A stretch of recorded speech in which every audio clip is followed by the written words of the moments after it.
Is your child a natural-born entertainer? Now is their chance to join the most talented youth dance crew in the Mid-South, the Blue Bunch. The Blue Bunch entertains Grizz Nation with their energetic dance routines and even have the opportunity to collaborate on performances with leading artists in the entertainment industry. Kids ages 7 to 17 are invited to show off their skills and personality for their chance to join the next generation of NBA entertainers. Open auditions are Saturday, June 28th. Visit grizzlies.com/auditions now for more information.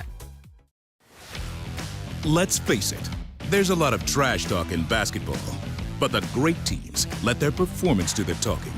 Like Ford F-150 with Pro Power on board, a class-exclusive industry-first feature that turns your truck into a mobile generator and leaves the competition speechless. Ford F-150, official truck of the Grizzlies. Greatness starts here at your Mid-South Ford dealer. Class is full-size pickups under 8,500 pounds, GVWR.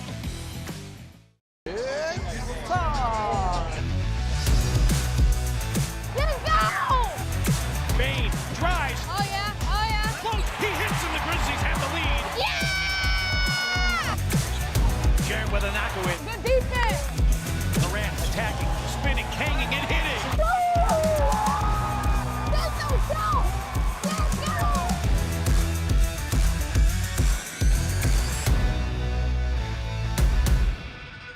Kroger shoppers and Grizz fans, one exclusive last-minute discounted ticket deals takes it straight to you during the Grizzlies 2024-2025 season. Sign up with the new Kroger Buzzer Beater deal. Fans can sign up by texting Grizz to 636-479 or visit your local Kroger store in the Delta Division and scan the QR code. By signing up, you agree to receive recurring automated promotional and personalized marketing text messages from the Memphis Grizzlies. Consent is not a condition of any purchase. Message frequency varies. Message and data rates may apply.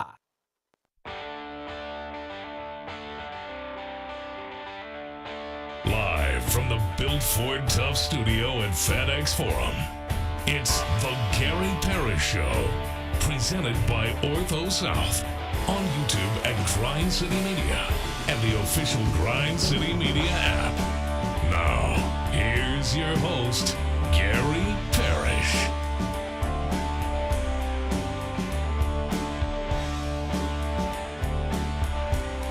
All right, I'm here. My name is Gary Parrish, speaking to you from the Built Ford Tough studio, FedEx Forum, downtown Memphis. Bennett Doyle right there producing the program. Glad he's with me. Glad you're with me. Hope you're getting through the day best you can.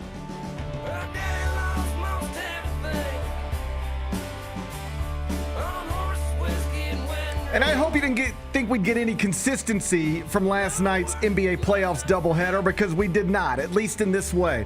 One shorthanded team, one team missing its star, actually won and extended the series. Another team missing its star put up very little fight, and now its season is over after going 0-4 once Steph Curry was removed with a strained hamstring. Celtics survive. Warriors are done. We'll talk about it momentarily. First, though, quickly, let me set today's schedule for you. In the next segment, about 20 minutes, Mike Wallace is going to join me, senior editor, Grind City Media. I'll talk all things NBA with Mike Wallace. He'll be here in about 20 minutes. Finish talking to him, take a break, come back, do 5 more things you need to know, at which point we're going to discuss 5 previously undiscussed stories. Among them, Memphis All-American PJ Haggerty played and spoke at the NBA Combine yesterday. He reiterated that he's focused on the draft, but made it clear he's not ruling out a return to college basketball or even ruling out a return to Memphis. I'll tell you more about that situation. We'll do it in about 40 minutes. Maryland has hired its next athletic director. I know you don't care about that, but it's an interesting move and a sign of the times. I'll tell you why. We'll do it in just a bit. The Max app is once again changing its name. I'll give them credit at least for laughing at themselves. Yeah. I think they handled this silly situation about as well as they could, all things considered. I'll explain what they're doing a little later on in the show. Some actual news have come out of Diddy's federal trial happening in New York City. We have learned for the first time what amount of money it took for he and Cassie to settle her lawsuit last year. I'll tell you that number. We'll do that in the second hour. And the PGA Championship is underway at Quail Hollow in Charlotte. I'll tell you how Rory and Brooks and Scotty are doing. We'll do that during a segment we call 5 More Things You Need to Know. Then we'll eventually do GP's Carryout and we'll call it a day. So that's the rundown. We got a lot to get to. But I did want to start with the NBA playoffs because day 26. Day 26. Did you realize that? Day 26. We're almost a month into this thing. About that. Day 26 of the 2025 NBA playoffs is officially in the books. One team staved off to elimination. Another team did not. Final score, Celtics 127, Knicks 102. Final score, Timberwolves 121, Warriors 110. So the Celtics extended their series in the absence of Jason Tatum. Game 6 at MSG going to be tomorrow night. Congrats to Boston for showing that so-called championship DNA, the heart of a champion. But the Warriors, without Steph Curry, their best player, they could not do the same. After winning game 1 by double digits, Golden State played and lost 4 straight games without the world's greatest shooter. They lost game 2 without Steph by 24 points. Lost game 3 without Steph by 5 points. Lost game 4 without Steph by 7 points. And then they lost game 5 without Steph by 11 after trailing by as many as 25 points last night. I don't mind telling you, Bennett, I turned it off a little early.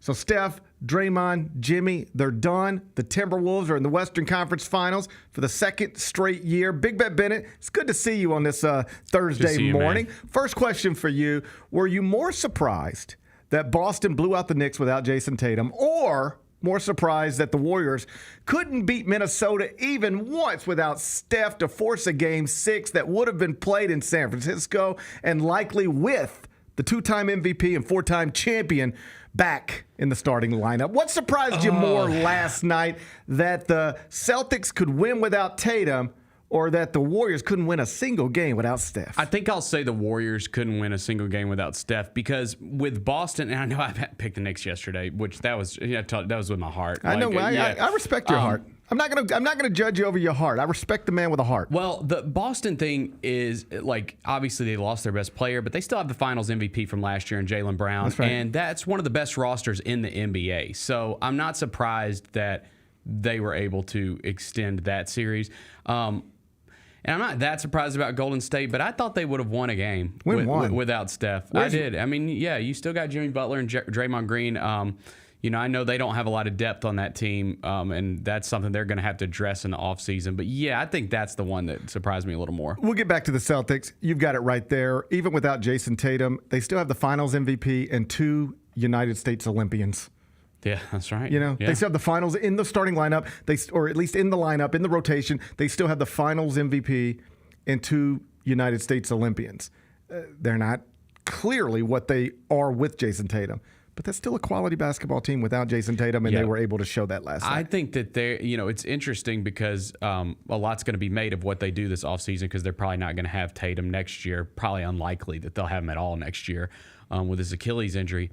But we talked about the East and how it's probably not going to get much better next year. It's probably going to be maybe worse next year than it is even this year. And that Boston team can still finish in the top 6 in the East easily with the roster that they have right now without Jason Tatum. So it depends on, like, what do they want to do? Do they is it championship or bust, or is it, well, we can still run it back and see what happens? Can they win a championship without Jason Tatum this year or next? I'd say no. I would too. But can they still be good? Yeah. Yes. And they are, and they showed that last night. To be clear, they were favored last night. Nothing shocking about them winning the game. Right. I think a little surprising that they just ran them off the court, but nothing shocking about them winning the game. I was a little surprised and frankly disappointed, to the extent I can be disappointed in grown men that I don't actually know very well.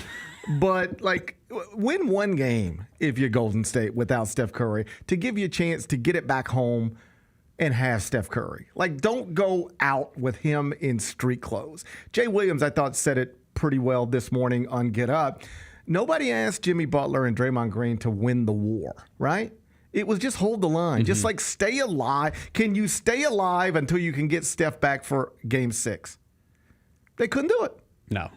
4 straight losses without Steph Curry by an average of 11.8 points per game.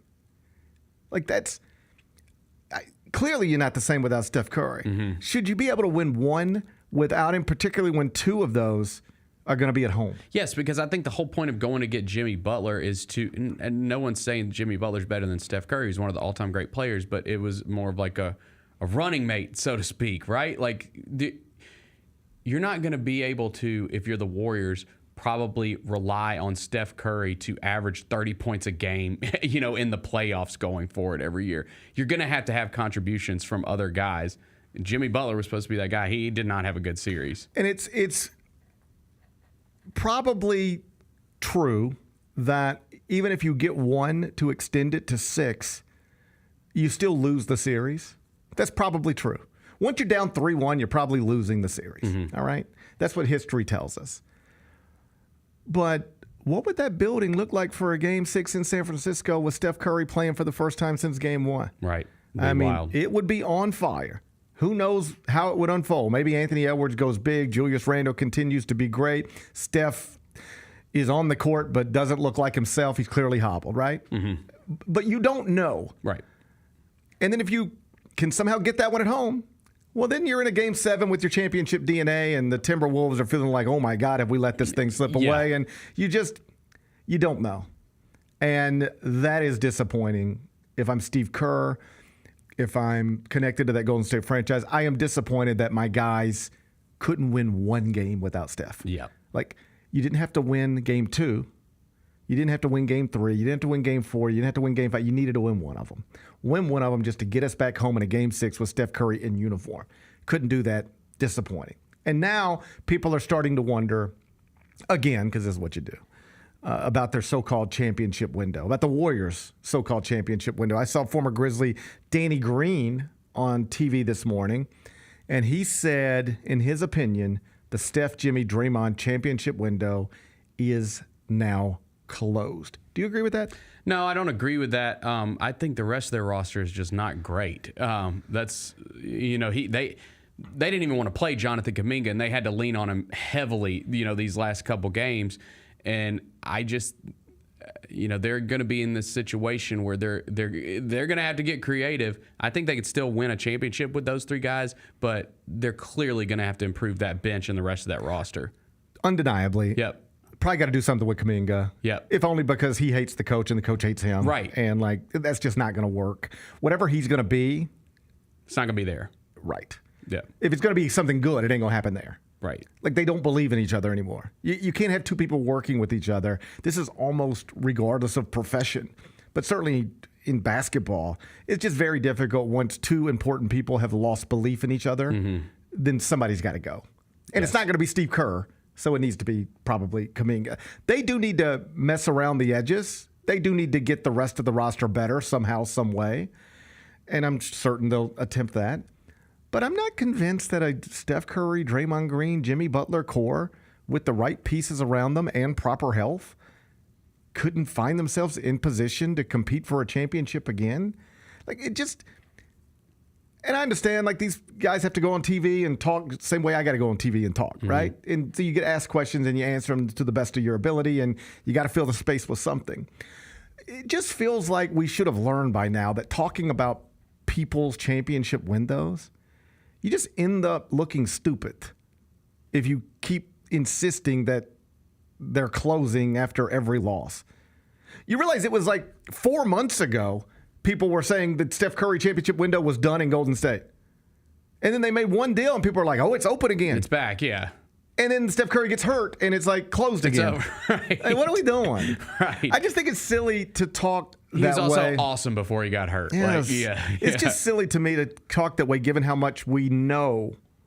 We know that injuries always dictate this stuff. Always. And so here's the truth. The Warriors had the 4th best odds in the NBA to win the title 10 days ago. Now their championship window is just closed shut because Steph strained his hamstring in Game 1 of a second-round series. Do you realize if Steph doesn't get injured, Golden State is coming off of a series win over the 2 seed in the West. They're up 1-0 on Minnesota, in possession of home court advantage in this series against the Timberwolves. Would they have won it? I don't know. Would they have won it and then also beaten Oklahoma City to get to the NBA Finals? Assuming Oklahoma City is the team that advances on the other side of the... I don't know.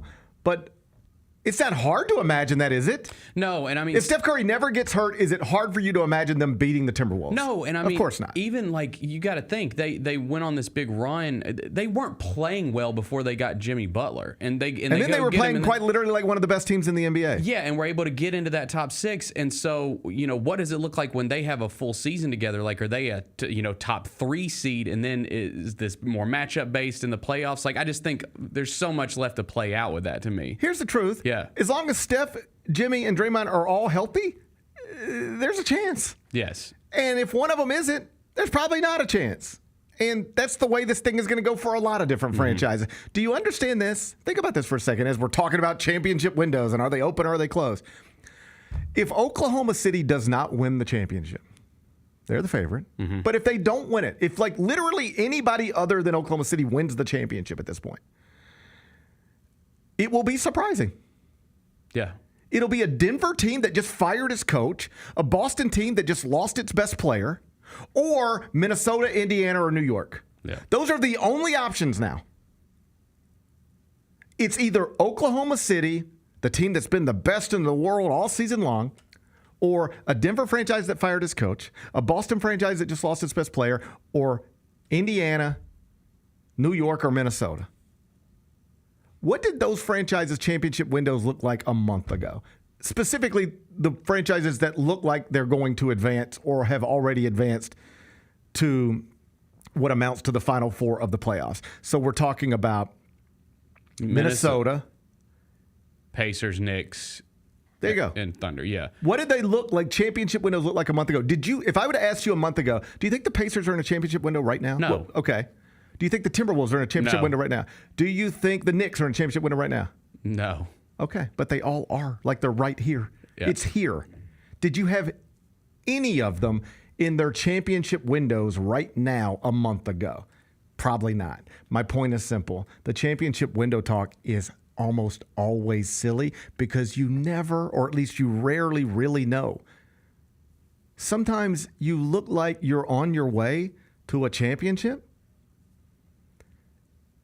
and then Kevin Durant and Klay Thompson both get hurt. Yeah. So somebody else gets to win that championship. Other times you think you're probably not headed anywhere, right? But then you get to play the Bucks without Damian Lillard, so you win that. And then you get to play the Cavs without Darius Garland, Evan Mobley, DeAndre Hunter, and while Donovan Mitchell is also banged up. That's the Pacers story. Did you think this was their championship window right now? Well, right now they have the 4th best odds in the world to win the title. And they're in the Eastern Conference Finals for the 2nd straight year. It's like I've been saying for weeks now. Get in the fight and see what happens. The goal doesn't have to be or to build the best basketball team in the world on paper. I mean, that's ideal. That's great. But the truth is, with the NBA playoffs, every year, most teams do not get through it on paper. So if I'm Golden State, I'm trying to get better, sure, but I'm not convinced my championship window is closed. You ready for this? Get to the second round again next season. Play the Timberwolves in the second round of the Western Conference playoffs again next season. And then you ready for this? This is how quickly it could flip. Let Anthony Edwards get hurt and Steph Curry stay healthy, as opposed to Steph Curry get hurt and Anthony Edwards stay healthy. Then what happens in that series? It's likely a Warriors win. Yeah. That's the way these things almost always go down. And I thought Draymond was really good talking about this last night. He was a gracious loser. And I don't know, we don't have to give him credit for being normal. Like he talked last night the way normal people speak. So we don't have to pat him on the back for that.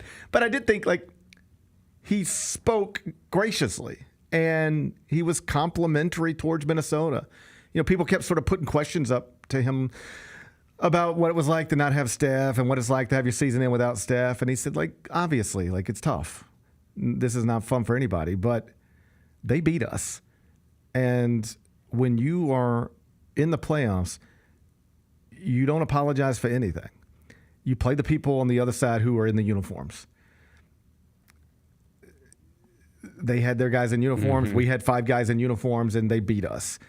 And I thought this was an important point to make, and I'm glad he made it because he's the type of person who could. before you start discounting what the Timberwolves are doing because Steph's hurt, or what the Pacers are doing because Cleveland's whole lineup is banged up, or what the Knicks might be about to do because Jason Tatum has suffered a ruptured Achilles. Before you get caught up on those stories, just remember, we, Golden State, won championships when other people were hurt. They got to play the Cavs with Kevin Love and Kyrie Irving both hurt. It was like LeBron and me and you. That's a Warriors championship. So sometimes the breaks go your way. Sometimes they don't. In that year, they went Golden State's way. In this year, they didn't. That's the story of the NBA playoffs, probably forever and always. So is Golden State's championship window closed? I don't think so. Get them to a second-round series against the same team next year and tell me their three best players are healthy, but one of the other team's top three is not, and that whole thing could get flipped. And we're talking about the Warriors in the Western Conference Finals again. Now to the East, where, as previously noted, the Celtics did pound the Knicks. And now the biggest game inside Madison Square Garden, in decades. Yeah. In decades, is scheduled for Friday night, Midtown Manhattan. The get-in prices around $500 just to Figured. get in the building. It's Game 6. Knicks are listed as 2.5-point favorites. But this is what I talked about yesterday. Me, you, Vernon sat here. We all agreed. Feels unlikely that the Celtics are going to be able to beat the Knicks 3 straight times. Mm-hmm. You're asking a shorthanded team to beat a good team, a quality team, 3 straight times, one of which would have to come on the road. That's a big ask, right? Yes. But this is exactly what I talked about. If you can get that out of your head, the idea that you got to beat them 3 straight times and just focus on, all right, we have to beat them tonight. And they were favored in the game last night. We have to beat them tonight at home. And we still have the Finals MVP and 2 other Olympians. Man, it'd be nice if we had the other guy, but we don't. But we still got a quality team. And we're still supposed to win this game. Are we supposed to win the next 3? No, that's hard. Don't think of it that way. Focus on tonight. We're supposed to win this one. We're not supposed to win the next 3. Let's don't even think about that. Let's focus on the task at hand. And I don't get caught up in the whole cliche 1 game at a time stuff. That's not what I mean. I mean, just practically, this is the way to look at it. Unlikely to beat them 3 straight times. Okay, let's not even think about that then. Let's think about tonight. Are we unlikely to beat them tonight? No. Favored tonight. Favored tonight. We should win this game. Okay, cool. So let's win that. Done. Now, we're going back to Madison Square Garden. Are we supposed to win this game? No, we're 2.5-point underdogs. But we're just only 2.5-point underdogs? Yeah. So we're in this game. Yeah, on paper, you're supposed to be in this game. Mm-hmm. Hold up. Everybody said the series is over once Jason Tatum went out. Probably because you're not supposed to beat them 3 times. But you were supposed to beat them in Game 5. You're in not technically a coin flip situation, but kind of close to one in Game 6. And you ready for this? Win tomorrow night. And you know what happens? You're favored at home in Game 7. Suddenly you are now favored to make it to the Eastern Conference Finals once again. You're suddenly favored to keep your championship hopes alive. Were you ever likely to beat them 3 straight times? No. But you were likely to beat them in Game 5, and if you can get to a Game 7, you will be likely to beat them then. So don't think about trying to beat them 3 straight times. Think about beating them once, and now once you do that, now think about beating them one more time. And if you can beat them one more time, specifically tomorrow night, the entire everything flips. No, you don't get Jason Tatum back, but you go back home for a Game 7 with your crowd. You still got the Finals MVP, multiple Olympians. You're suddenly favored to win this series. Big game tomorrow night. It's massive. Huge. Yeah, it's massive. And if you're the Knicks, you got Oh, dude, you have to. You have to. You cannot go back to Boston. You can't. I think you're screwed if you go back to Boston. Well, it'll be a new game, and we'll see. Keep in mind, they already did win twice in Boston. But I hear you. Yeah. I hear you. And New York, Boston, they have history with this type of stuff. Mm-hmm. Postseason collapses, not necessarily Celtics, Knicks, but certainly Red Sox, Yankees. Yep. There's like real New York, Boston postseason collapses and triumphs, and this is all part of those cities' rivalries. And you'll get a big chapter in it tomorrow night. Yep. Should be awesome. I think the Knicks still get out of this series one way or another. But, buddy, I would not want to play a Game 7 at TD Garden after losing 2 straight. Knock it out tomorrow night, presumably with Timothy and Kylie and maybe even Kendall sitting courtside. Mike Wallace, senior editor, Grind City Media. I'll talk NBA with him next.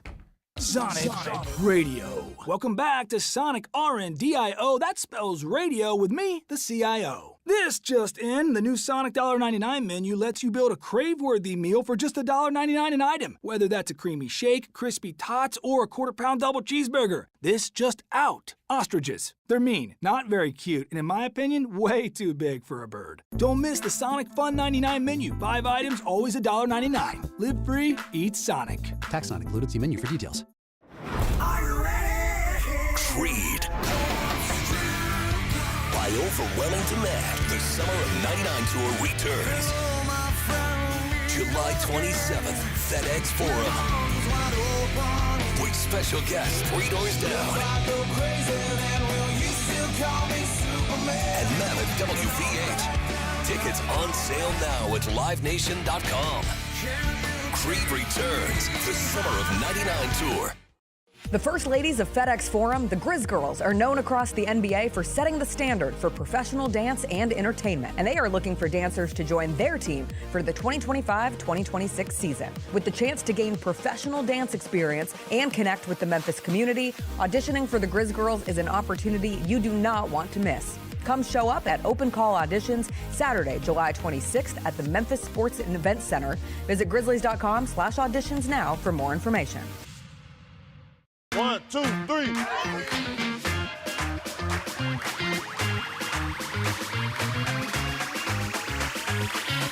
Ready, go.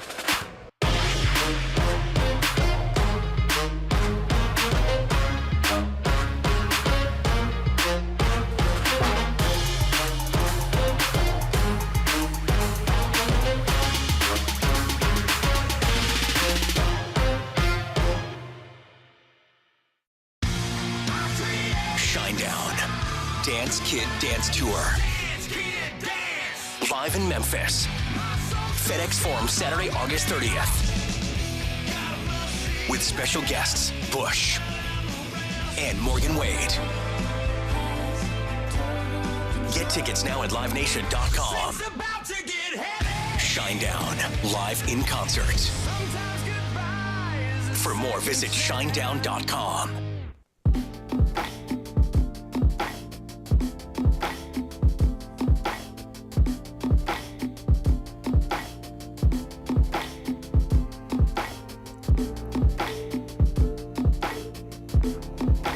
Welcome back, Gary Parrish Show, presented by Ortho South. On Thursdays in the second segment, I am joined by Mike Wallace, senior editor, Grind City Media. He joins me now live on Zoom. And, buddy, that's a nice background. I enjoy an outdoor fireplace as much as anybody. That's a nice outdoor fireplace you got. Hey, I appreciate it, man. And if I can figure out how to get it working, man, I've been here 3 years now and still haven't figured out how to make it work the right way, man. But it's all good. Dude, that's so funny because I have 2 fireplaces in my home. Yeah. Could not turn on either one of them today if I wanted to. No idea how. No idea.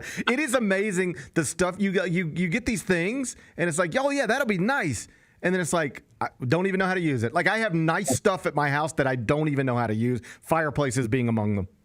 There you go, man. There you go. So I got an outdoor fire pit right beside it because I can't turn on the fire. I have an outdoor fire pit too for the exact same reason because you can just light that shit on fire and it starts. But the gas fireplaces are a different deal. We're living the same. Are you sure that I'm not at your house right now? Yes, it looks like my house, kinda. It basically looks like my house. So we're living the same life. Let's talk basketball. Last night. Let's start with the late game. Timberwolves Warriors, they sort of set it up from the jump. Like, this is a big game for Golden State because if they can win it, they get back home, and then Steph Curry is expected to play. Massive game. Let's see if that championship DNA shows up. And then they go down 25. And I know they made a run late, but it was too little, too late, and their season is now over. Are you surprised that Golden State couldn't win a single game without Steph Curry available? I am, particularly against that Minnesota team that loves to give away leads. This is a team, Minnesota, all due respect, this is a two-time, conference finalist in the Western Conference right now, which is really, really tough to do. But their history has been, hey, we're going to let you back in the game. And for all we've heard about what Jimmy Butler's impact was going to be, as much as Buddy Hield had stepped to the forefront earlier in this playoffs, none of those guys really were overwhelming at all. Like, all you need to do is win one game after Steph is playing in one, and you can force a game 6 with the possibility of 3 days rest and getting him back. And they weren't able to do that. So, that basically is a referendum on the rest of the league. Steve Kerr's rotations have kind of gotten wonky. Some games he plays, Jonathan Kuminga, some games he doesn't. It's all over the place with the Warriors right now. And I think they really are facing a look in the mirror type offseason, because you can't rely on a 37-year-old Steph and 35-year-old Draymond, 35-year-old Jimmy Butler, and expect that to carry you through 82 games and still stay healthy in the postseason. They got to figure out how to work on their depth and get some other guys to step up. To your point about Draymond, Jimmy, and Buddy, in an elimination game where if you can figure out a way to win it, you get your star back for a game 6, they combined to go 10 of 31 from the field. I know you don't expect Draymond to carry you offensively, but you can't have those three guys going 10 of 31 from the field. That's how you go down 25 and ultimately lose by 11. So Minnesota advances to the Western Conference Finals, where they are waiting on presumably the Oklahoma City Thunder, but they got to see if they can knock that out tonight. Do you think Oklahoma City finishes this tonight, or do we get a Game 7 in that series as well? I hope we get a Game 7. I think Denver's going to play with the same kind of pride that we've seen. This really should be the Western Conference Finals, this bracket right there, those two teams. As a matter of fact, they probably, with the way things have worked out, this should be the NBA Finals. When you look at how this series is played, it's been the most compelling and most competitive series in terms of how they've sort of evened one another out. I love everything about the Denver-Oklahoma City series. And with Denver having a chance to prolong this series and force a Game 7, with the way Jokic has played, I think no matter what happens, I do think Oklahoma City is going to win the series, whether it's tonight or in Game 7. And I think Oklahoma City is going to win the NBA championship. I'm convinced of that now. But I'm also convinced that Nikola Jokic should be the MVP of the league. You know what I mean? Shea is great. He's an absolutely phenomenal player, one of the top 3 players in the NBA, no doubt about it. But when you look at what Jokic is able to do in this type of environment to this team, he's made Oklahoma City look vulnerable. He made them look normal. Whereas, they look like a juggernaut against everyone else. And I'm not sure if anyone else is going to expose OKC the way that Denver has in this series. What it feels like to me is Shea's about to win an MVP, and it will be because he was the best player and a really good player on the best team in the league. But if you watch this league and watch this series, he's not even the best player in this series. That is so clearly Nikola Jokic. And if you were to put every guy in a draft for tonight and say, you can have any one of these guys tonight to play in this game for you, who you want, every coach, including OKC's coach, would have to, if you're being sensible about it, point to Jokic. This feels like one of those years where, and I'm so glad that Derrick Rose is the youngest MVP in history as a University of Memphis alum, but he was not the best player in the world that season. It was LeBron James, but he was the best player on the team with the best record, so they gave it to him. That's what's about to happen, isn't it? Shai Gilgeous is going to win the MVP for the same reason Derrick Rose won it once upon a time.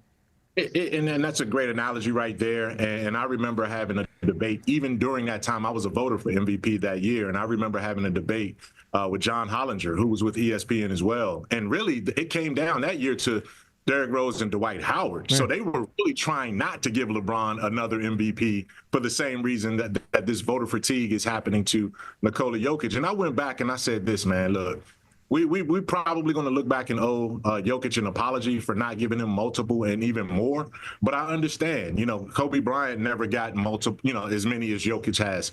Michael, he's in an area now where we look at the top icons that have ever played the game, and we just don't want to put Jokic alongside those guys for whatever reason.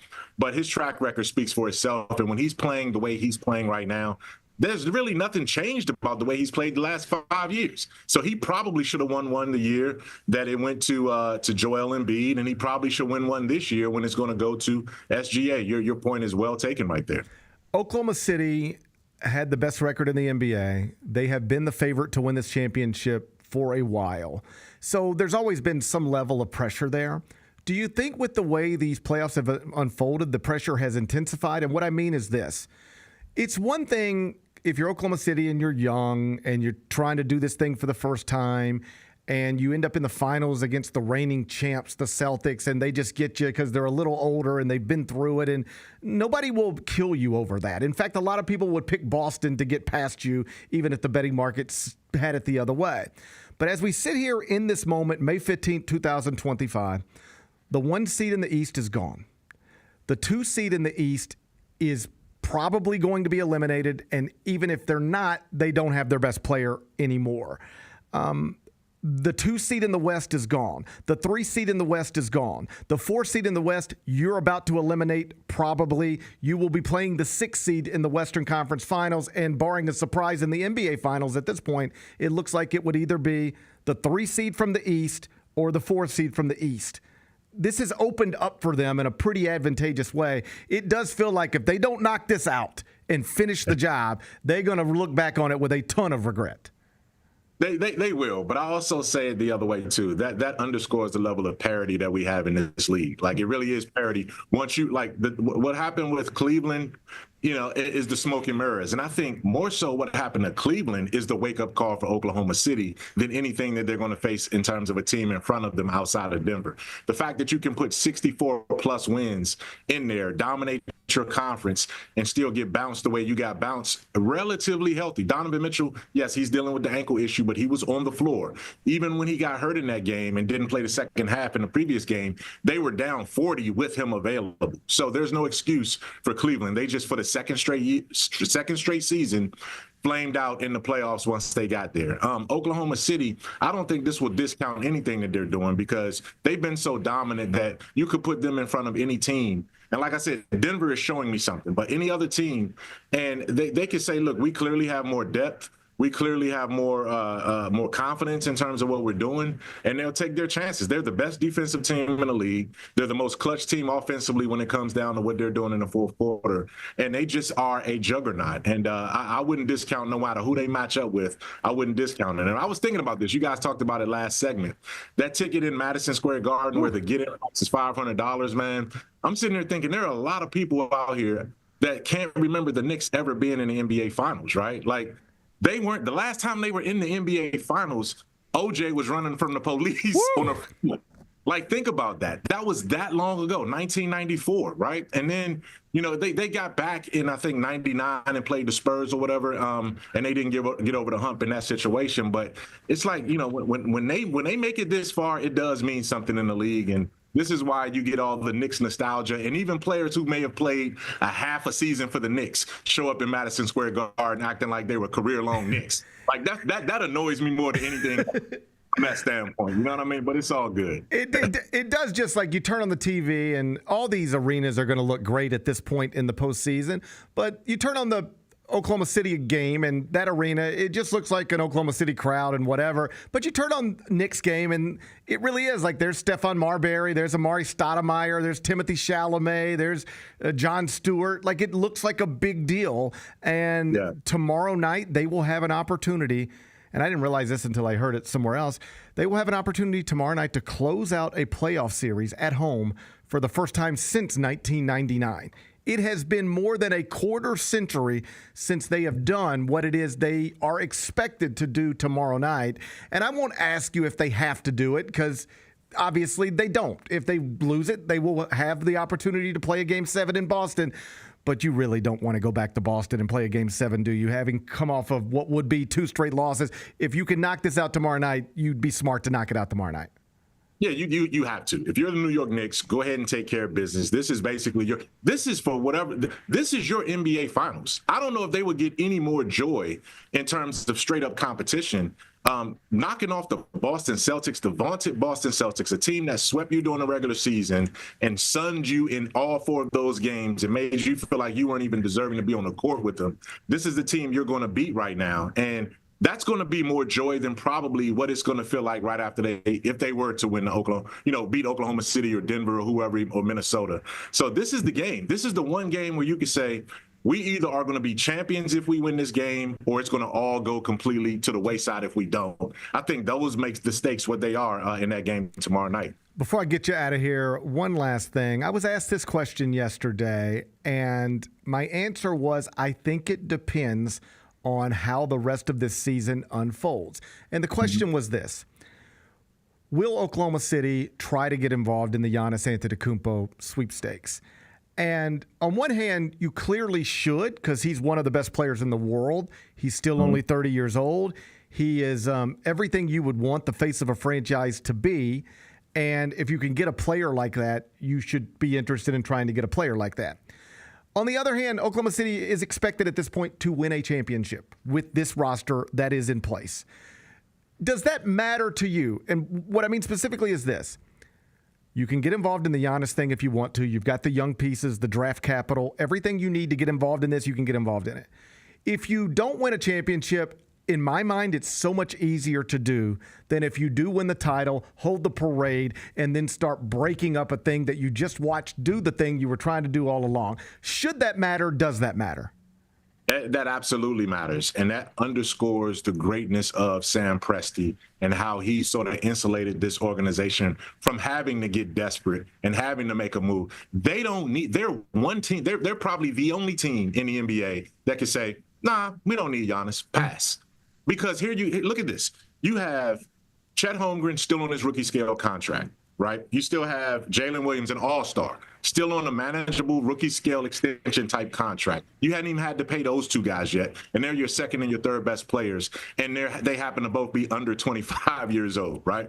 Shai Gilgeous-Alexander is still in his prime, and he's just scratching the surface of what he can be for a long time. You have guys that are beyond that. Hartenstein and also Caruso are guys that don't want to go anywhere. You already have them locked up for the next 2 or 3 years. So there's no reason for them to disrupt their culture, to disrupt their pay scale, to disrupt everything that they're doing to try to go and get Giannis.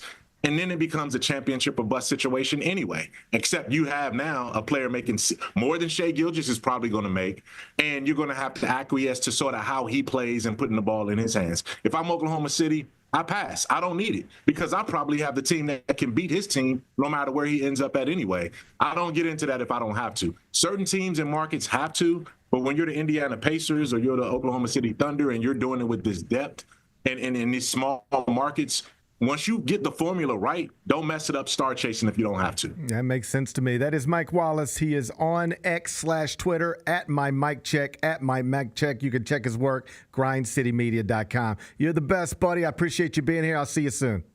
All right. Take care, man. Bye-bye. Mike Wallace, Grind City Media. We talked about it a little bit yesterday. I don't even know. I want to be clear about this. I don't even know if it should matter. I just think it does. I don't know that it should. I just think it does. What I mean specifically is if you're Oklahoma City, whether or not to entertain the idea of making a play for Giannis Antetokounmpo. I think if you win a championship with this roster, it's hard to do because it wouldn't be a fluky championship. No. It would be you were the best team in the world all season. You were supposed to win it, and then you did. Why you want to mess with that? You've already created the best thing in the world. Giannis is better than anybody you have, but you have created the best thing in the world, and it lived up to what it was supposed to be. You really want to mess with that? Just, you don't know what the Giannis thing will do to chemistry, to everything. Suddenly, Shai Gilgeous-Alexander is not the face of your thing anymore. It's just the dynamics can get a little messy. Even if I can put it into a computer, let the algorithm spit it out, and it tells me I'm better with Giannis than I am without him. These are humans, and there's a human component to it.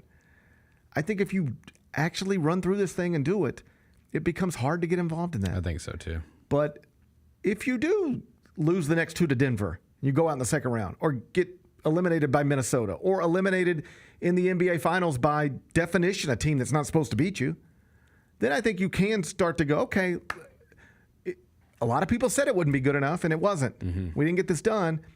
We are the franchise in this league best positioned to give Milwaukee what it might want for Giannis. Nobody's got better and more young players and assets than us. And it's one thing if we'd just done it, then maybe we don't mess with success. Maybe we leave well enough alone.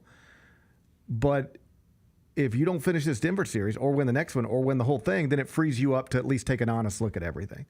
I really do think that's the way to answer the question. Should or will Oklahoma City go after Giannis Antetokounmpo? I think it depends on how this season unfolds. I don't think we know that right now. I think it will, in some ways, possibly be determined by what happens in the rest of this series, the next series, and or the next one. But as always, we'll see. When we come back, PJ Haggerty is at the NBA Draft Combine. He played and talked yesterday. I'll tell you how he played. I'll tell you what he said. We'll do that next. Gary Parrish Show presented by Ortho South.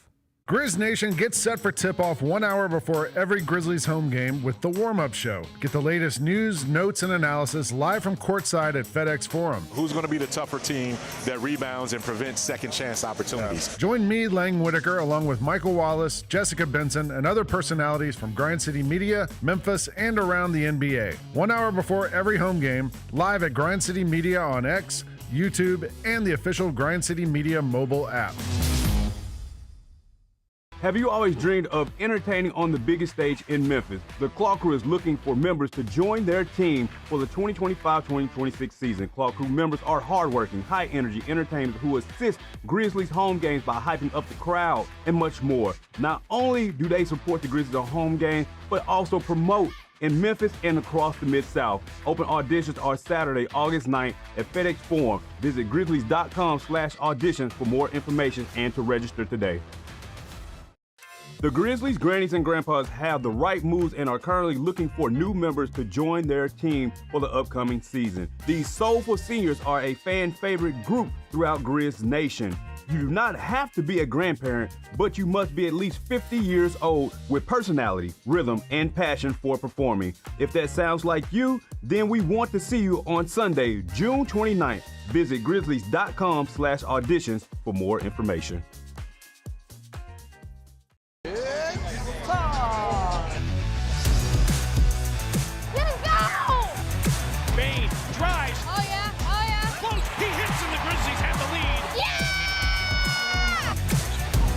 With an knockaway. Good defense. Durant attacking, spinning, hanging, and hitting. Let's go!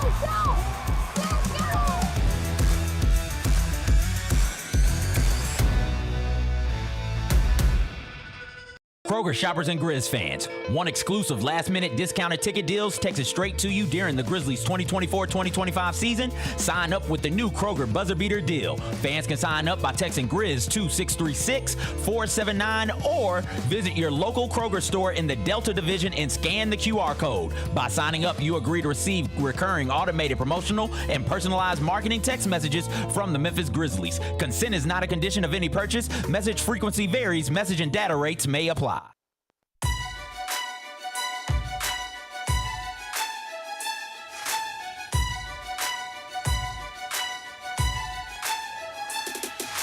Orthopedic injuries can be unpredictable, unforeseen, and unscheduled, and Ortho South understands this better than anyone. Since your injuries don't make appointments, you don't need to either, and that's because Ortho South welcomes walk-ins during the weekdays and the evenings and even on Saturdays. So next time an unforeseen injury makes an unscheduled appearance in your life, visit orthosouth.org to find your nearest urgent care location. Just walk in and Ortho South will take care of everything, especially you. Learn more at orthosouth.org. That's orthosouth at orthosouth.org. Now I got 5 more things you need to know. Number 1. Memphis All-American PJ Haggerty played at the Combine yesterday and spoke at the Combine yesterday. He had 18 points and 7 rebounds in a win for his team in Chicago. After the game, spoke to the media and detailed how he is for the most part, solely focused on the NBA draft at this point. His goal and plan is to remain in the NBA draft and be selected in June. And he will only go back to college if he feels like that is no longer a realistic path.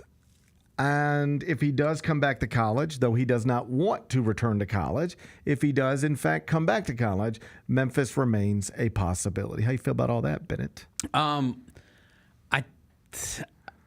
He said all the right things, right? Like, that's what you're going to say. I think that he is going to go back to college. He might not. Now I will say, like, he might get picked in the second round. I do not think he'll get picked in the first round. But if one team and the money's not what when $4 million was being thrown around a few weeks ago, it doesn't look like that's going to happen. So, he is a second round pick. What do you make as a second round pick? Like, it depends, but it could be something around $2 million a year. I think Jalen Wells is around $2 million a year. So that would be worth it because you're going to the NBA. I think you would leave some money on the table to go to the NBA. Yeah, but if you could get something like 4 years, $8 million, if you could get one of those, keep in mind, like, the thing people used to say about second round picks all the time, it was almost like a scare tactic. Mm-hmm. You would look at possible second round picks and you would say, nothing's guaranteed. Right. First round pick, 1 through 30, they get guaranteed contracts. But if you're 31, nothing's guaranteed. Except here's the truth. Literally every franchise needs cheap labor. Yes. Cost control, salary control at this point. So it is true, if you were drafted in the second round, quote, nothing is guaranteed. But the team that drafts you in the second round is going to sign you because they need people who make little bits of money. Yeah. That is how Jalen Wells gets signed. It's how Cam Spencer gets signed. It's how Jay Huff gets a contract. Scottie Pippen Jr. needs a contract. Like these, they need people making that level of money. So if he gets picked in the second round, he will get some version of an NBA contract. And, in that Jalen Wells range is around a 4-year, $8 million deal. Well, there you go. And if I were PJ Haggerty, if somebody told me right now, hey, young man, we're picking 39th, and if you're available at 39, we will take you, and we will give you 4 years, $8 million, something right around there. And the only way you don't end up with us is if somebody takes you before us. And if that's the case, you're going to get an even better contract probably. If somebody told me all of that, and I believed it, like genuinely believed it, my agents believed it, the advice I was paying to get, that advice came back as this is your reality, I would stay in the draft. But unless I got something close to that or exactly that or better than that, I'd be trying to get the best offer I can get to return to college basketball, because before I'm making G League money or 10-day or two-way money, mm-hmm. I would just take the $3 million I can get from North Carolina State or somebody else. Yeah. I also saw Yaxel Lindenberg, who's there as well. His comments made me think, maybe this PJ thing really is up in the air of what to do, because he said, before I got here, he said being here has opened my eyes to the possibilities. I think he was leaning more towards playing college basketball, and I guess he's having a good combine, and so now things are really up in the air. And that could be what's happening with PJ. Right, and this is also why if I were Memphis, I would have already moved on. I just would already move on. I would not be waiting for PJ Haggerty. It's fine that they are, and it might work out. We'll see. But I would be offering my PJ Haggerty money to other people right now. I would not be waiting for PJ Haggerty to make a decision toward the end of this month. And the reason is because reportedly they've already offered him $3 million, roughly, to return to the University of Memphis. And he has rejected that. By definition, he's rejected it, or else he would be back. He would already withdrawn from the draft. He has rejected that offer. I would have put the offer on the table for him and said, take it or leave it. But if you leave it, it's done. Or at least we're going to try to give it to somebody else. We're not holding it for you. Because here's what's about to happen. First off, he doesn't want to play for you. That just seems obvious to me. He's looking for anything other than you. He just is. He just is. Okay. If he wanted to play for you, that would be clear at this point, I think. It's not like he's saying I'm in the NBA draft or I'm going back to Memphis for $3 million. He's just like anybody can make an offer to him. But maybe he really wants to go to the NBA. Sure, but and Memphis is the fallback. Here's what I think is going to happen. If he withdraws from the NBA draft, not everybody else like him will. So you mentioned Yaxel. Right now, he's set to go to Michigan for millions of dollars. Mm-hmm. If he stays in the draft, Michigan's got millions of dollars to spend somewhere else. Mm-hmm. Duke took a commitment from a transfer a few weeks ago. That young man, Cedric Coward, is performing well at the Combine. There's now some real thought that he's going to stay in the draft. I promise when Duke agreed to give him that money, they did not think he was going to stay in the draft. Now there's some real thought that he might, in fact, likely will. Guess who now has $3 million to throw around? There's going to be other power conference schools that have money right now tied up in projected second-round picks like P.J. Haggerty, and their guys are going to stay in the draft, and that money's going to get freed up. And whatever the market is for P.J. Haggerty now, like if it's just an NC State, whatever, some other random school market for him right now, once some of these other schools lose guys to the draft, guys they thought they were going to have, but now they're staying in the draft, then it just frees up that money. Yeah. Think about it this way. You're Dusty May. You've got $2.5 million tied up in Yaxel Lindenborg right now. That's just, hey, yeah, we got $2.5 million in our collective. That's going to Yaxel. He calls you tomorrow and says, Coach, I'm staying in the NBA draft. Yeah. Well, you don't just give the money back to your boosters. They're like, Coach, who do we get now? Well, then you just start looking at the transfer list. Well, it says here P.J. Haggerty's the best one available. Let's go look at a P.J. Haggerty. And suddenly Michigan's involved. I'm not saying Michigan will get involved, but something like that will happen. And I just think if he's going to play college basketball next season, it's going to be somewhere other than the University of Memphis. I'm not against keeping my phone on, but I would not wait on him anymore. I would be shopping under the impression I'm not going to have him. Yeah. Either because he stays in the draft or decides to go somewhere else. If he ultimately withdraws from the draft, calls me and says, hey, Coach, you got a spot for me? I would then look and see how much money we got and see if we can get this done.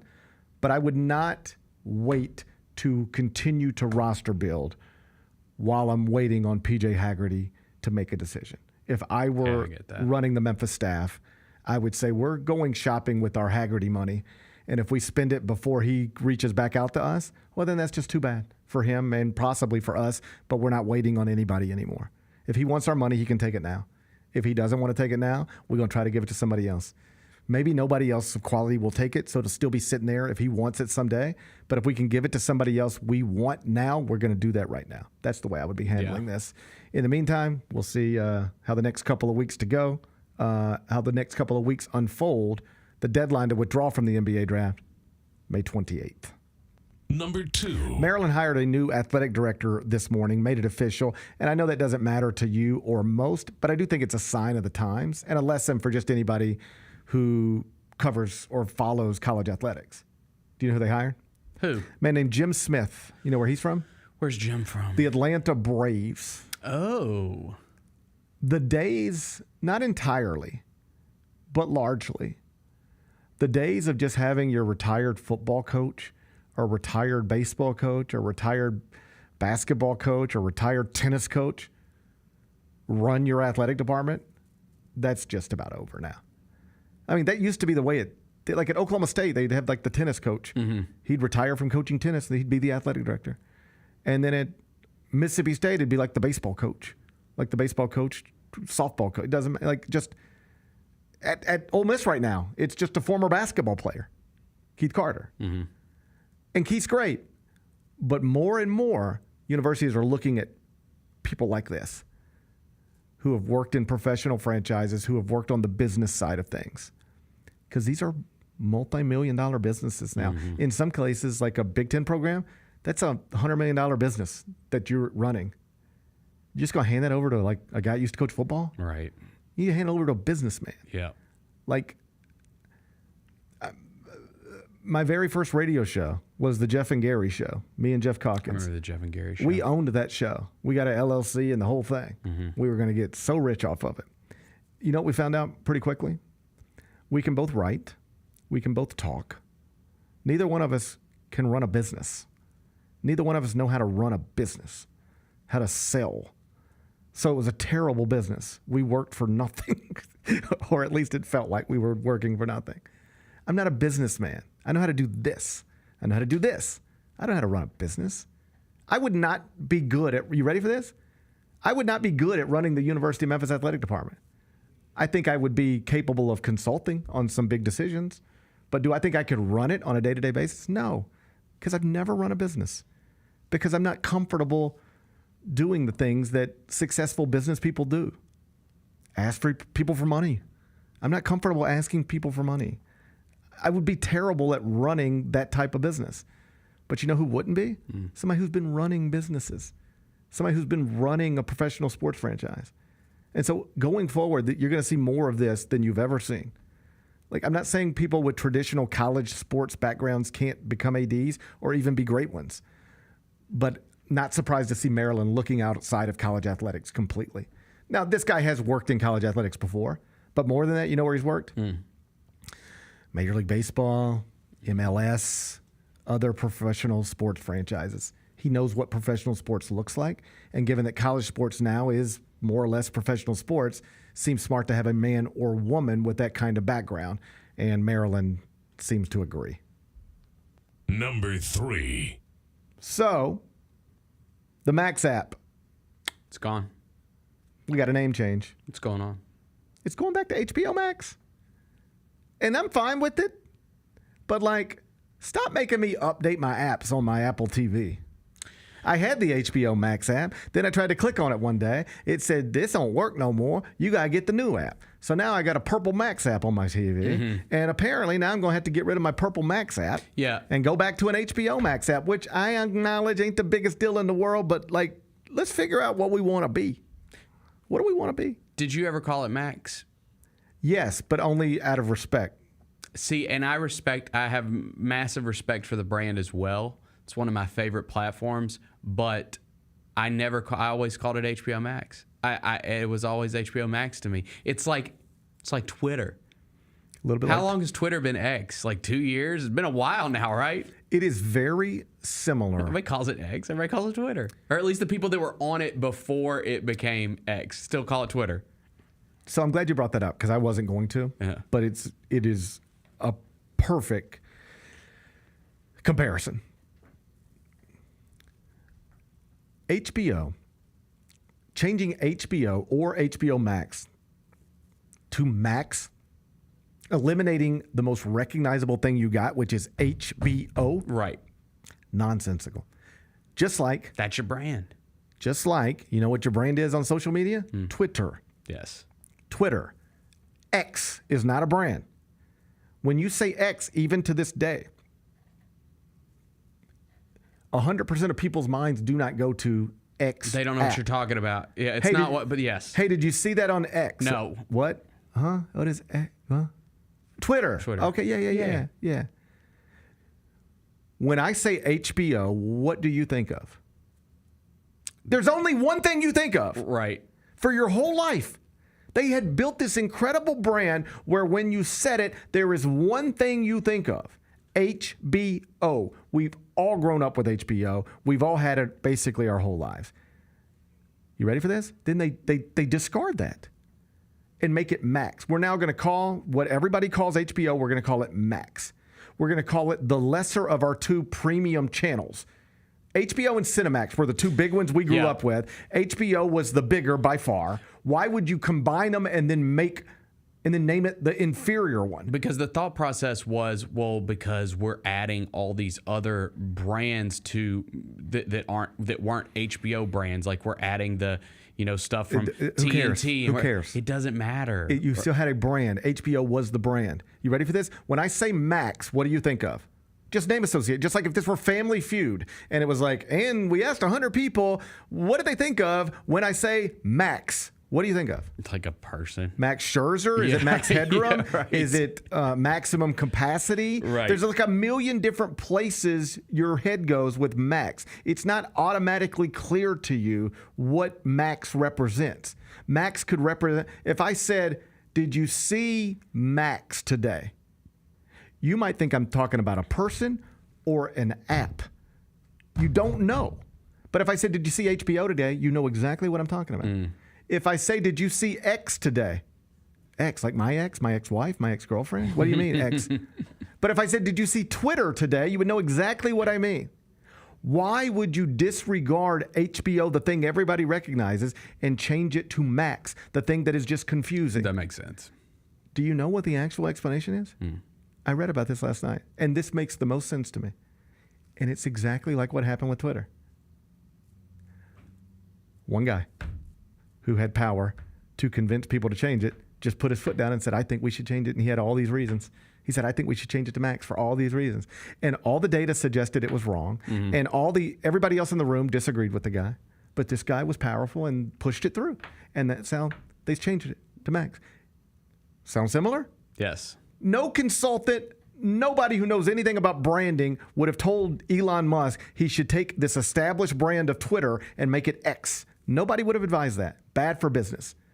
It's not good. It's just like you have a brand. Do you know why when the Big 12 goes down to 10 teams or up to 16, they stay the Big 12?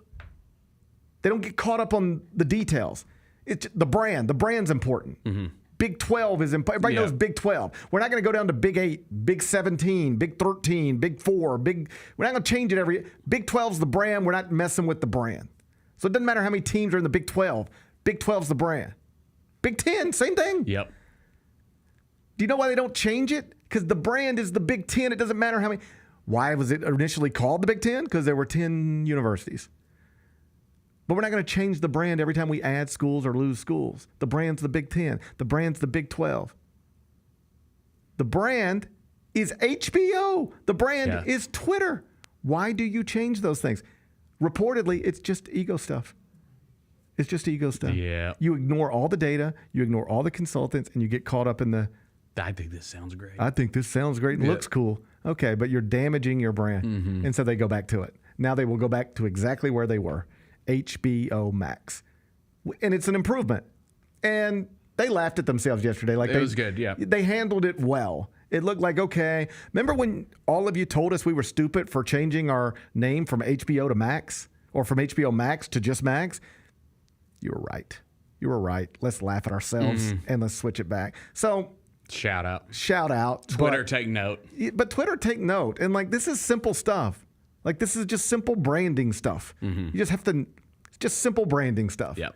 And the same reason the Big 10, Big 12, they don't change their brands even when things change. When you have a decades-old established brand that everybody knows, Coca-Cola, ESPN, HBO. These are things that CBS. These are things people recognize. You don't disregard that. Anybody who works in that industry knows that, except Elon Musk and the one person at HBO Max who did this a few years ago. But now they'll get it fixed. Number 4.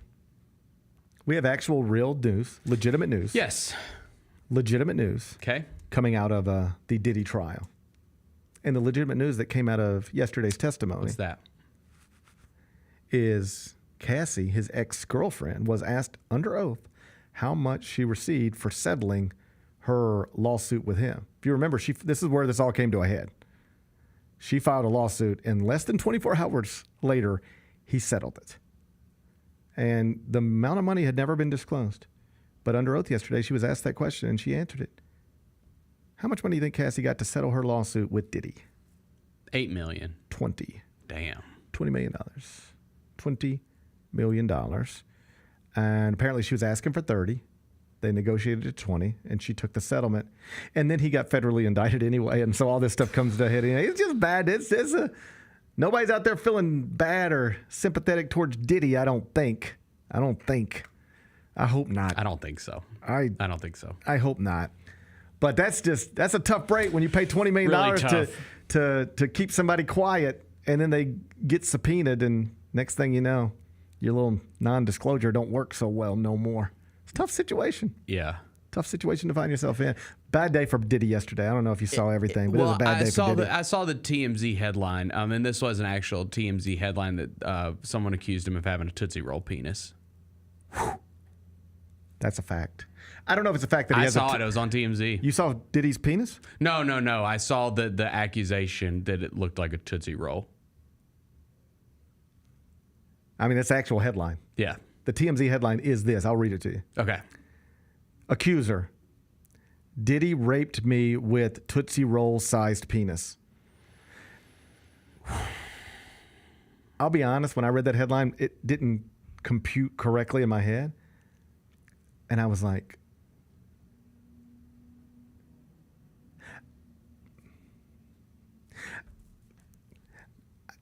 I thought he might have had a toy or something. Mm-hmm. But come to find out, that's not it at all. This woman's testimony, it's a tough day for Diddy. Yeah. First off, they show a 15-minute video of you beating the shit out of your ex-girlfriend in a hotel. Not have gone over well. You would think that would be the worst part of your day. If anybody ever showed the world a 15-minute video of you beating up a woman, you might think, oh, that's probably going to be the worst part of my day. Mm-hmm. Can't get worse from here. This is probably as bad as my day's going to get. But then somebody files a lawsuit against you, and they not only say you raped them, they say you also have a little bitty ditty. Oh, Tootsie Roll? That's like that, dude. I mean, buddy. Yeah. That's like that. I mean, I've seen a Tootsie Roll. Yeah. I know what they look like. Yeah. Is that about the worst combination of things people can say about you at the same time? Like, what is the worst thing a woman could say about you? That you weren't able to use your Tootsie Roll penis. No, I don't think that's no, Bennett, no. That you couldn't perform is not the worst thing a woman could say about it. That you raped me might be the worst. Okay. Not that you couldn't perform. Gotcha. Correct. I think just about everybody's been there before, Bennett. Yeah, that's not that uncommon. That's not the worst thing a woman could say. At least, God, I hope not.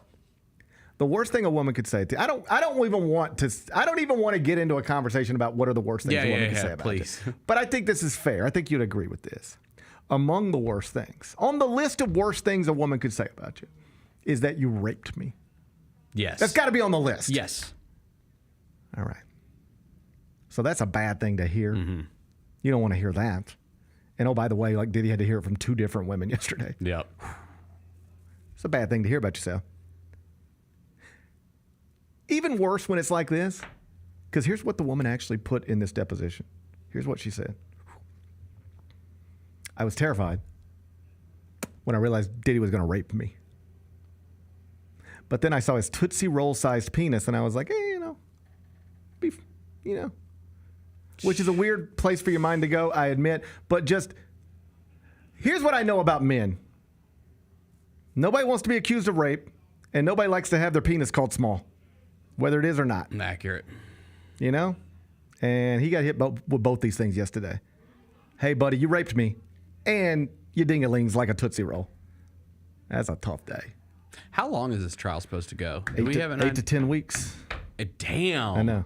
And we just started. Oh, man, we just started. This is going to get good. Yeah, this is going to get wild. It's going to get wild. This is going to get wild.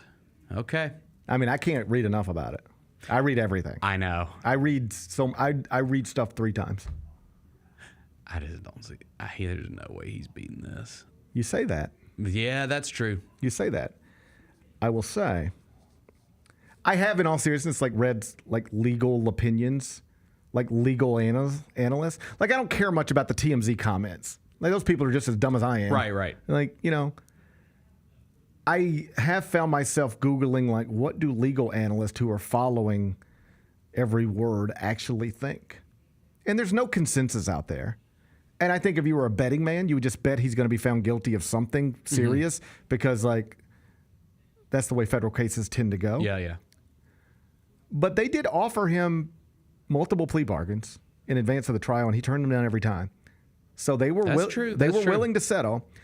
And one of the legal analysts I saw suggested yesterday is just something I found interesting. I don't know where this goes. I'm not in the courtroom. I'm just reading about what other people are hearing.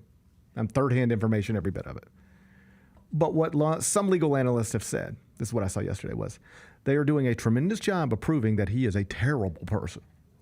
Terrible boyfriend, terrible everything. He's an awful dude. should probably be locked up forever. Like man, nobody needs that guy out here in the real world. But they need to prove to a jury that he committed federal crimes. And the important thing to remember about a jury is it's not a bunch of legal scholars and judges and lawyers on that jury. You know who it is? It's Vernon and your neighbor and the woman whose son goes to school with your kid. It's just normal people. And so when you then do circle back to the normal people part of this conversation, start looking at Twitter comments and just sort of go, these are the type of people who would theoretically be on that jury. You get a lot of, okay, he's a terrible guy, but where's the sex trafficking? Because Cassie's on the stand detailing all these things she did, but they're asking her pretty specific questions. And she's like, well, I wanted to make him happy. Or I did it because I was scared of what might happen if I didn't do it. But there's not a whole lot of testimony about, and then he put a gun to my head and said, if you don't do this, I'll blow your brains out. There's a lot of opinions out there, people following this are saying, all right, he's a terrible guy, and thank God she got away from him. But in that moment, he is asking his girlfriend to do something, and she's saying, I want to make him happy, so I'll do it. And it's all on tape, or at least lots of it on tape. And where's the actual federal crime here? Let me be clear, I ain't smart enough to know any of that stuff. I'm sure the feds think they got it if they've pursued it to this degree. But these are the types of things the normal people are saying right now. Yep. And the legal analysts are paying attention to that.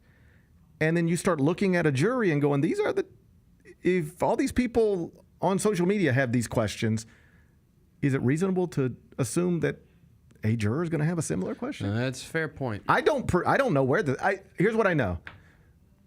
Federal cases rarely go well for the defendants, but when you read legal analysis of what we've watched so far this week, it does not appear to be a slam dunk that this guy is going to spend the rest of his life in jail. But I hope he does, because he seems like a terrible person. He does. He does seem like an awful, awful guy. Anyway, I'm sure we'll have more on Monday. Oh, I hope so. Yeah. I hope so. Number 5. PGA Championship is underway. Quail Hollow in Charlotte, North Carolina. What's going on? Well, I'll tell you. Ryan Fox and Luke Donald and Alex Smalley and JT Poston and Steven Yeager are your co-leaders. I bet you don't recognize hardly any of those names. I do recognize Ryan's name. Ryan Fox. Yeah. I want to sprinkle a little bit. Okay. Rory McIlroy is +2 right now. Scotty Scheffler is even par through 13. And Brooks Koepka is having a hell of a day. He's +4 through 16. So those are some of your biggest names on the course right now out at Quail Hollow. Phil Mickelson, the legend, is +6 through 15. And if you're curious, some of the bigger names that go off later: Max Homa at 11:52. Will Zalatoris, former champion here at TPC Southwind, goes off at 12:03. Dustin Johnson and Justin Thomas and Colin Morikawa all go off at 12:14. Jordan Spieth and Patrick Reed at 12:25. Hideki Matsuyama is at 12:36. There's another major winner. Sergio Garcia 12:58. And Memphian Sean McKill, former PGA Championship winner, he will be on the course. Tee time is at 1:04. I'll let Vernon keep you updated the rest of the day. We'll be back with GP's Carryout. Catch us if you can at Southland Casino Hotel and win your share of up to $1.8 million in free play and prizes. Join us for drawings every Saturday in May, June, and July. Each month, over 900 winners will take home free play or drive off in a new car or motorcycle. Be there for all 6 grand finale drawings and try to catch us if you can, only at Southland Casino Hotel. Must be 21 up. Play responsibly. For help quitting, call 800-522-4700.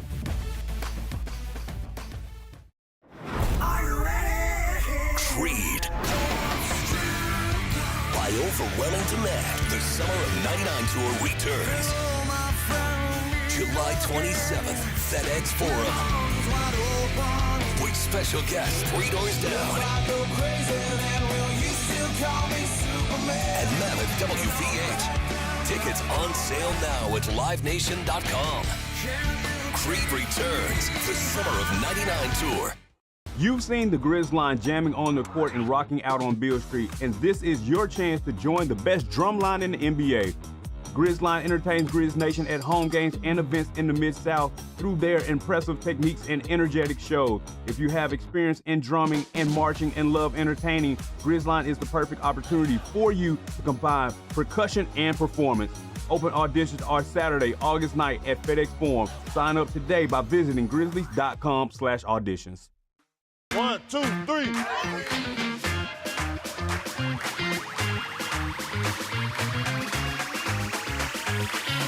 Ready, go.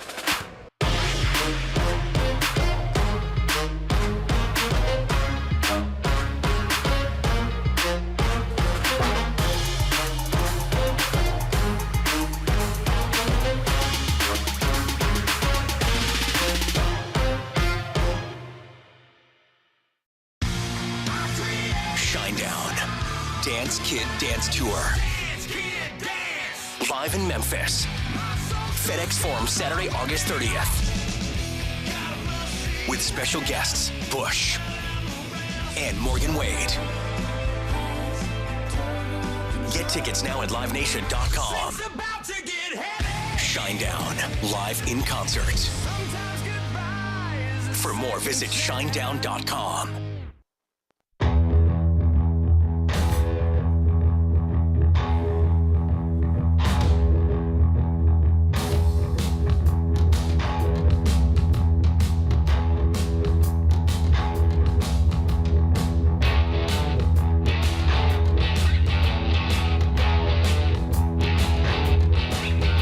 Welcome back. Gary Parrish Show presented by Ortho South. Let's wrap this up with GP's Carryout.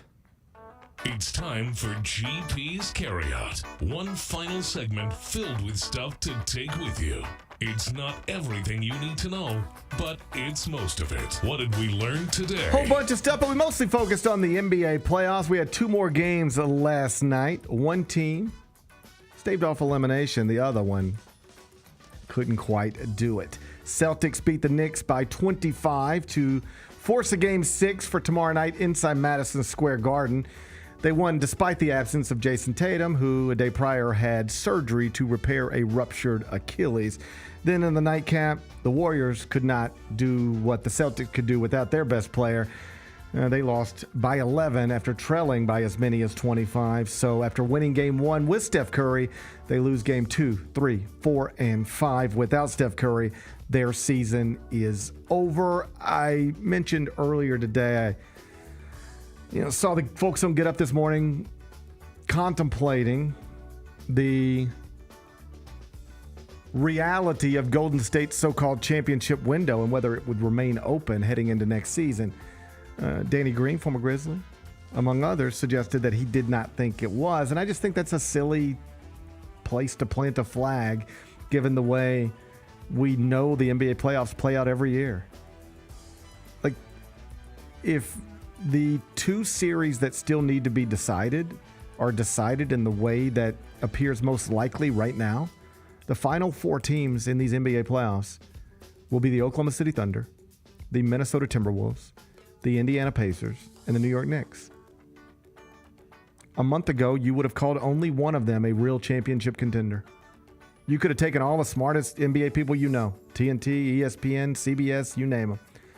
Said, give me a list of teams you think are ready to win a championship right now.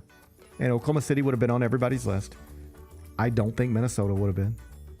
I don't think the Knicks would have been. And I don't think the Pacers would have been. You would have had some people believing in Oklahoma City. Some people believing in Golden State. Some people believing in Luka and LeBron. Some people believing in the Celtics, maybe even the Cavs.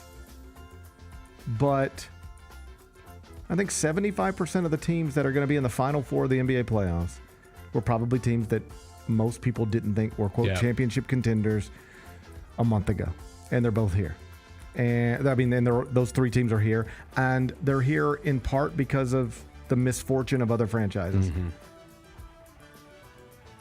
some years Golden State's been on the right side of the injury thing. This year they were on the wrong side of the injury thing. But I can't put it any simpler than this. You tell me next year the Warriors are in a 7-game series in the second round against this same Minnesota team, but instead of Steph Curry straining his hamstring in game 1, Anthony Edwards strains his. You tell me then it would be hard for you to imagine Golden State winning that series? And then Golden State being in the Western Conference Finals? And, then let's see what happens with somebody else's hamstring or ankle or elbow or knee or whatever. Just, if you've got a healthy Jimmy Butler, Draymond Green, Steph Curry, they're older than I would like. None of them are what they used to be. But if you've got a healthy that and you run into some opponents that aren't as healthy as you are, then you can still end up in these types of situations. It's what's happening right now in Minnesota. It's what's happening right now in Indiana. It's what's happening right now in New York. It's the story of the playoffs every single year. What's today's biggest game? Well, there's only one playoff game tonight, thank God. 7:30 tip, Thunder Nuggets, Ball Arena, Denver, Colorado. It's a closeout game for OKC. Denver needs to win it to avoid elimination, to avoid its season ending. Oklahoma City, 4.5-point favorite on the road. Totals 217.5. ESPN 7:30, how you going to act? I think I'm going to go. I didn't feel smart. It feels like I'm doing a little bit what I did yesterday, but I'm going to go Nuggets. I'd like to see a game 7. You going with your heart again? Yeah. Where's your heart got you, though? I know. I mean, I think they're going to win this game. I do. Well, then you're getting 4.5 points, so you might as well take them. All right. Yeah. Nuggets. Then it says Denver plus the 4.5 tonight at home, which would lead to a game 7 on Sunday at Oklahoma City. Again, tip-off tonight, 7:30. You can watch it on ESPN. What are we watching on TV? Could I interest you in Bad Thoughts? Possibly. It's a new series on Netflix starring Tom Segura. I saw Tom Segura in Las Vegas last year. Why am I not picturing who Tom Segura is? He's the other white comedian that used to do the podcast, or maybe still does. Oh, yeah. He's was with Bert. Yeah. Yes. Yeah. Like the way I discovered both those guys, I think they were just talking to each other. Yep, I think so too. And they're both funny. Yep. And we didn't go to Vegas to see Tom Segura, but we were in Vegas, and it was like, Tom Segura's playing tonight. You want to go do that? And so we decided to go do that, and it was a pleasant way to spend a Saturday night in Las Vegas. So he's got a new show on Netflix. And this is the description. It's a collection of hilariously disturbing stories that push the boundaries of decency in ways only Tom Segura could imagine. Okay. So what this is, I haven't started watching it, but the premise seems to be, it's like 6 episodes, and it's Tom Segura playing a different character every time. So it's not Tom Segura playing Tom Segura, and it's not Tom Segura playing Jim every episode. It's like he plays Jim, a football coach, in this episode, and he might play Billy, an accountant, in the next episode. It's just little stories, absurd stories tied to him. So here's one example.